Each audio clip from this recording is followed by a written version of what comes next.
নমস্কাৰ বন্ধুসকল, মই প্ৰাঞ্জল। আপোনালোকে চাই আছে DX ফিটনেছ আসাম। আজি কিছুদিন আগতে মই এটা কমেণ্ট টেবত পোষ্ট দিছিলোঁ যে আপোনালোকে কিবা বিষয়ত ভিডিঅ' বিচাৰিলে কমেণ্ট কৰি জনাওক। আৰু সেই কমেণ্টৰ পৰাই আজি আচলতে মই ভিডিঅ'টো বনাবৰ কাৰণে ট্ৰাই কৰি আছোঁ। মানে কি বহুতে কমেণ্ট কৰিছিল তাত যে সৰু ল'ৰা ছোৱালীৰ কাৰণে জিমটো নিৰাপদ হয়নে নহয়, বা 15-16 বছৰীয়া ল'ৰা বা ছোৱালী জিমত গ'লে হাইট বঢ়াত কিবা প্ৰব্লেম হ'ব নেকি, বা তেওঁলোকে জিম কৰিব আচলতে পাৰেনে নাই। সো এইটো বিষয়ত আচলতে মই ভিডিঅ' এটা বনাম বুলি আগৰ পৰা ভাবিও আছিলোঁ। কাৰণ মই আজি কিছুদিন নহয়, ঠিক 3-4 মাহমান আগতে মই এটা ভিডিঅ' দিছিলোঁ। এই ভিডিঅ'টো চাহিল কুমাৰ য়ংগেষ্ট জিমাৰ বুলি। তাত বহুতে পজিটিভ কমেণ্টো কৰিছিল আৰু বহুতে নিগেটিভ কমেণ্টো কৰিছিল। কৈছিলে সৰু ল'ৰাজনে জিম কৰিছে, তাৰ হাইট নাবাঢ়িব, তাৰ প্ৰব্লেম হ'ব, তোমালোক পাগল নেকি, এইবিলাক কি কৰি আছা। চ' মই ভাবিলোঁ এই বিষয়ত আচলতে আপোনালোকক মই জনোৱাটো জৰুৰী। আৰু সেইটো ভাবিয়ে আজি মই এই ভিডিঅ'টো বনাবৰ কাৰণে ট্ৰাই কৰি আছোঁ যে সৰু ল'ৰা এজনে বা ছোৱালী এজনীয়ে জিমত গ'লে কিবা প্ৰব্লেম হ'ব পাৰে নেকি, বা তেওঁলোকে কি ধৰণে এক্সাৰচাইজ কৰিব লাগে, বা তেওঁলোকে জিমত যোৱাটো জৰুৰী হয়নে নহয় বৰ্তমান সময়ত। এই বিষয়ত মই আজি আলোচনা কৰাৰ কাৰণে ট্ৰাই কৰিম। তো চাই দিব ভিডিঅ'টো আগলৈকে।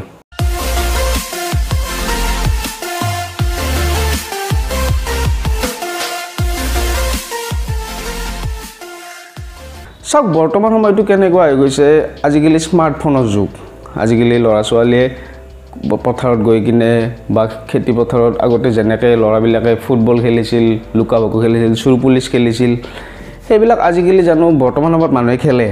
মানে যিখিনি সৰু ল'ৰা ছোৱালী আজিকালি খেলিব দিয়ে জানো মাক বাপেকে, গাৰ্জেনবিলাকে নিশ্চয় নিদিয়ে। আজিকালি সকলোৱে স্মাৰ্টফোনটোত বিজি, বা সকলোৰে ঘৰে ঘৰে ডিছ আছে। যিমান ভিতৰুৱা গাঁও নহওক কিয় তাত ডিছ টিভি সকলো থাকে। আজিকালি তাত কাৰ্টুন চাব। সেইবিলাক যেতিয়া আমি সৰু আছিলোঁ না, এইবিলাক আমি পোৱা নাছিলোঁ। সেই সময়ত ধৰক ইলেক্ট্ৰনিক ডিভাইচ বুলিবলৈ একোৱেই নাছিল, হয়নে নহয়। আমি সেই সময়ত লুকা ভাকু খেলা, গছত উঠা, দৌৰা দৌৰি, এইবিলাক বস্তু কৰিছিলোঁ। চ' সেই সময়ত আমি যি ধৰক খেলা ধূলা কৰিছিলোঁ, আজিকালি ল'ৰা ছোৱালীয়ে, বিশেষকৈ ফ্লেটত থকা ল'ৰা ছোৱালীখিনিয়ে সেইবিলাক কৰিব নাপায়। আৰু ফ্লেটততো বাদ দিয়ক, আজিকালি গাঁৱৰ ল'ৰা ছোৱালীয়েও বাহিৰত গৈ কিনে লুকা ভাকু বা চোৰ পুলিচ খেলি নাথাকে। সকলোৱে নিজৰ ঘৰত মোবাইলটোতে ব্যস্ত হৈ থাকে, মোবাইলতে গেম খেলে, টিভিত ব্যস্ত থাকে, বা বিভিন্ন ধৰণৰ বস্তু, মুঠতে যিয়ে নহওক কিয় ঘৰতে আবদ্ধ হৈ থাকে আজিকালি। আৰু সপ্তাহত এদিন ছুটি পাই, ধৰক ছানডে স্কুল নাথাকে, সেইদিনা কি কৰিব, ড্ৰয়িং ক্লাছত যাব, মিউজিক ক্লাছত যাব। তো ল'ৰাজন বা ছোৱালীজনীয়ে ফিজিকেল এক্টিভিটি বুলিবলৈ কৰি কি আছে, একোৱে কৰা নাই। তাৰ কাৰণে আজিকালি সৰু ল'ৰা ছোৱালীবিলাক বেমাৰতো ভোগে। বিভিন্ন বেমাৰ আজিকালি সৰু ল'ৰা ছোৱালীবিলাকৰ চাব আপোনালোকে। আগতে এনেকুৱা নাছিল, আমাৰ সময়ততো বিশেষকৈ নাছিলে। সৰু ল'ৰা ছোৱালীখিনি অ'ত ত'ত দৌৰি থাকে, আমাৰ মাহঁতৰ খবৰ নাথাকে ক'ত আছোঁ আমি, ক'ত ঘূৰি আছোঁ, কি কৰি আছোঁ। আজিকালি এনেকুৱা নহয় ন। তো তেনেস্থলত যদি আজিকালি ল'ৰা বা ছোৱালী এজনীয়ে জিমত যায়, তাত প্ৰব্লেমটো কি? যিহেতু তেওঁলোকে ঘৰত ভিতৰতে দিনটো সোমাই থাকে, চ' শাৰীৰিক পৰিশ্ৰম নকৰিলে তেওঁলোকৰ বেমাৰ হোৱাটো স্বাভাৱিক হয়নে নহয়। যদি ইয়াতে কোনো অভিভাৱকে চাই আছে, মই তেওঁলোকক কওঁ, আপোনাৰ ল'ৰা বা ছোৱালীয়ে যদি দিনটো ঘৰতে বহি কিনে স্কুলৰ পৰা আহিব, চিধা আহি মোবাইলটো টিপিব, শুব, উঠি কিনে আকৌ টিভি চাব, তাৰপিছত পঢ়িব, বাছ এটা মেচিনৰ নিচিনা হৈ নাযাব নেকি সৰু ল'ৰাটো। চ' তেওঁলোকে যদি জিমত যায়ও, মই কথাটো এতিয়া কৈছোঁ, জিমত যায়ও যদি ডাঙৰ এজনৰ নিচিনাকৈ ট্ৰেইন কৰিব নেকি, বা আমাৰ যিখিনি এতিয়া ট্ৰেইনাৰে চাই আছে, তেওঁলোক ইমান মূৰ্খ নেকি যে সৰু ল'ৰা বা ছোৱালী এজনীক আমাৰ ডাঙৰবিলাকৰ নিচিনাকৈ ট্ৰেইন কৰাব। নকৰে ন। সেইটো তেওঁৰ কাৰণে, সৰু ল'ৰা বা ছোৱালীজনীৰ কাৰণে খেলা ধূলাৰ নিচিনাই হ'ব এইটো। তো আমাৰ নিচিনাকৈ এটা পাৰ্টিকুলাৰ মাছলছ গ্ৰুপ ট্ৰেইন নকৰে, বা heavy super set, drop set, বা যিয়ে নহওক কিয় হেভি লিফ্ট কৰিব এনেও নাযায়। ল'ৰা বা ছোৱালীজনীয়ে যেতিয়া জিমত যাব, তাত যেতিয়া ফেঞ্চি মেচিনবিলাক দেখিব, সেইবিলাকৰ লগত বাছ খেলা ধূলাৰ নিচিনাকৈ অলপ ট্ৰাই কৰিব। আৰু সেই বস্তুটো চাহিলেও আচলতে সেইটোৱে কৰিছিল। যিসকলে কমেণ্ট দিছিল চাহিলৰ ভিডিঅ'টোত যে তোমালোক পাগল নেকি, তেনেকুৱা নহয়। সি জিমত যায়, 10-15 মিনিটমান টাইম স্পেণ্ড কৰে, বাছ খেলা ধূলাৰ নিচিনাকৈ মেচিনবিলাক এবাৰ টাচ কৰে, পুছ-আপছ কৰে, কিবা কিবি এইবিলাক কৰি কিনে সি গুচি যায়। আৰু সেইবিলাক বস্তু আচলতে এতিয়া বৰ্তমান সময়ত বহুত জৰুৰী হৈ গৈছে। কাৰণ আজিকালি ল'ৰা ছোৱালীয়ে বাহিৰত খেলিবই নাপায়।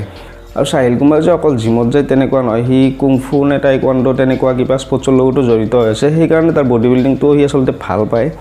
সেইকাৰণে সি জিমত আহে, তাৰ ওচৰতে জিমটো। চ' সি জিমত আহে, 10-15 মিনিট সময় খেলে। তাৰ কাৰণে খেলা ধূলা এইটোৱে, বাছ ঘৰত গুচি যায়, ইমানটোৱে। ঠিক তেনেকৈ আপোনালোকৰ নিজৰ সন্তানক তেনেকৈ জিমত পঠাব পাৰে। যদি কোনোবা গাৰ্জেন এতিয়া জিমত গৈ আছে, ধৰক কোনোবা মা বা দেউতা জিমত গৈছে, আপোনাৰ সন্তানটোকো লৈ যাব পাৰে। সি এনেও হেভি লিফ্ট নকৰে ন। সি 10 কেজি বা 15 কেজি ডাম্বেল উঠাব যাব নেকি সৰু বাচ্চাজনে? নাযায়। সি মেচিনবিলাকৰ লগত এনে অলপ খেলা ধূলা কৰিব, বাছ তাৰ কাৰণে সেইটোৱে এক্সাৰচাইজ, সেইটোৱে তাৰ কাৰণে খেলা ধূলা। আৰু এই বস্তুটো আচলতে এতিয়া বৰ্তমান সময়ত জৰুৰী হৈ গৈছে বিশেষকৈ যিসকল ল'ৰা ছোৱালী এতিয়া ফ্লেটত থাকে 2 BHK 4 BHK তেওঁলোকে দৌৰিব ক'ত খেলিব ক'ত আজিকালি খেতি পথাৰততো দৌৰা সেই দিন গ'লে যিটো বস্তু আমি পাইছিলোঁ মই গাঁৱতে ডাঙৰ ল'ৰা মই নিজকে ভাগ্যৱান বুলি ভাবোঁ সেইকাৰণে কিন্তু গাঁৱৰ ল'ৰাখিনিও আজিকালি এইবিলাক নকৰে লুকা বুকু খেলা চুৰ পুলিচ খেলা সেই দিন এতিয়া গুচি গ'ল এতিয়া কেৱল স্মাৰ্টফোন চ' তেনেস্থলত আচলতে ফিজিকেল এক্টিভিটিটো আমাৰ কমি গৈছে নহয় জানো খাদ্যৰ পৰিমাণটো বাঢ়ি গৈ আছে আজিকালি বিভিন্ন ধৰণৰ খাদ্য আগতে আমি চুঙা পিঠা খাইছিলোঁ বাঁহৰ চুঙাৰ আজিকালি নাখায় আজিকালি চুঙা পিঠাৰ ঠাই লৈছে এগ ৰোলে তেতেলী মুখত দিয়া পিঠা খাইছিলোঁ এটা সময়ত আমি সৰু থাকোঁতে এতিয়াও আছে নাই বুলি নকওঁ কিন্তু সেইবিলাক বস্তু কমি গৈ কিনে এতিয়া বাৰ্গাৰে তাত ঠাই লৈছে